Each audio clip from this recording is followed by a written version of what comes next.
Hello friends, આજની આ મગ દાળ મસાલા બાટી બનાવવા માટે મેં 1 કપ મગની દાળને પાણીમાં પહેલેથી પલાળી રાખી હતી અને હવે એનું પાણી નિતારી લીધું છે.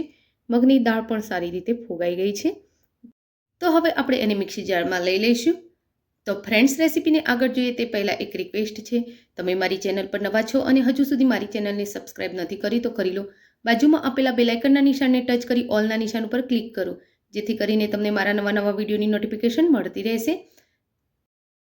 મગની દાળમાં દાણા ના રહે એ રીતે આવી એની એકદમ ફાઇન પેસ્ટ બનાવી લેવાની છે.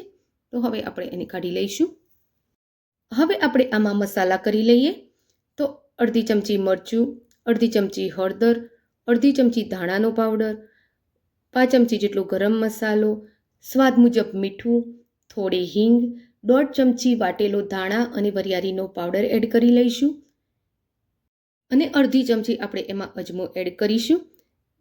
ત્યારબાદ એમાં 1 મોટી ચમચી જેટલું ઘી એડ કરી લઈશું.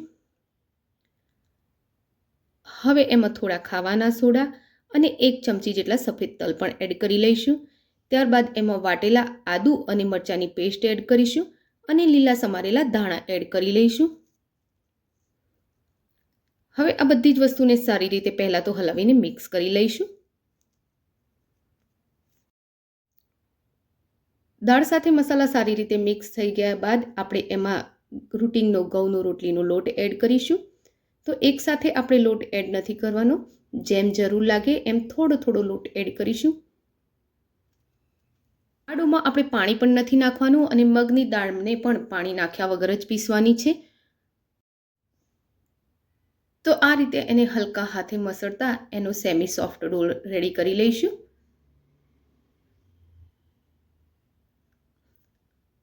હવે આ તૈયાર કરેલા ડોમાંથી આપણે એક લુઓ લઈ લઈશું અને એનો પેડો તૈયાર કરી એના ફરતે લોટ લગાવી આપણે એને વણી લેવાનો છે. તો એને રોટલીની જેમ પાતળો જ વણવાનું છે અને હવે એના ઉપર કોરો લોટ ભભરાવી લઈશું અને ત્યારબાદ એને ઘી વડે ગ્રીસ કરી લઈશું.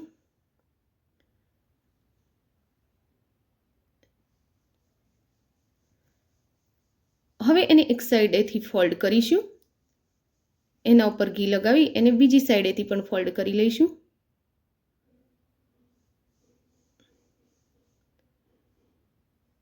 હવે ફરીથી આપણે આના ઉપર ઘી લગાવી લઈશું અને થોડો કોરો લોટ ભભરાવી લઈશું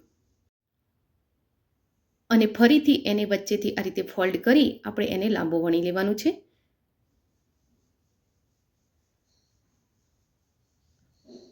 હવે એક સાઈડેથી આપણે એનો રોલ તૈયાર કરીશું.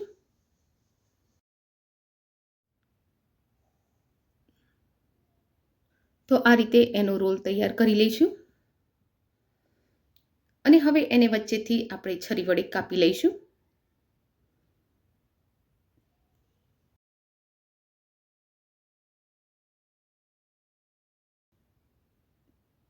ત્યારબાદ આપણે આ બંને ભાગને હાથ વડે આ રીતે ગુલ્લાની જેમ ગોળ ફેરવી લઈશું અને આ રીતે આપણે બધી જ બાટી રેડી કરી લઈશું. બાટી તૈયાર થઈ ગયા બાદ આપણે પેનને ગેસ પર મૂકી દઈશું અને એના દરેક ખાનામાં 1 ચમચી ઘી રેડી દઈશું. તમારે ઘીની જગ્યાએ તેલનો ઉપયોગ કરવો હોય તો તેલનો પણ કરી શકો છો, પણ ઘીમાં બનાવવાથી એ એકદમ મીઠી લાગે છે. તો હવે આપણે એને દરેક ખાનામાં 1 બાટી મૂકી દઈશું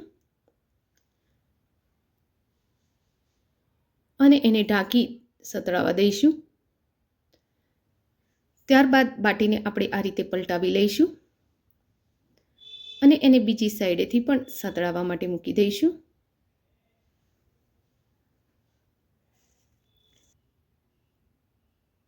એના ઉપરના લેયરને સરસ ક્રિસ્પી બનાવવા માટે જરૂર લાગે તો આપણે બીજું પણ થોડું ઘી એડ કરીશું અને એને એકદમ સરસ ક્રિસ્પી તૈયાર કરી લઈશું.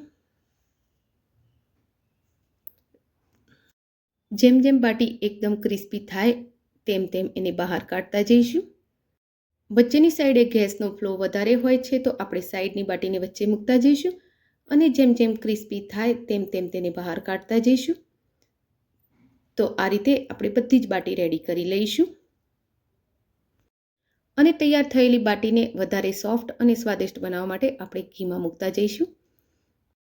તો ફ્રેન્ડ્સ, આજની આ રેસીપી તમને કેવી લાગી એ કોમેન્ટ બોક્સમાં જરૂરથી લખજો. રેસીપી ગમી હોય તો વિડીયોને લાઇક અને શેર કરજો. આવી જ બીજી રેસીપી જોવા માટે મારી ચેનલને સબસ્ક્રાઈબ કરી લેજો. Thank you for watching my video. જય શ્રી કૃષ્ણ.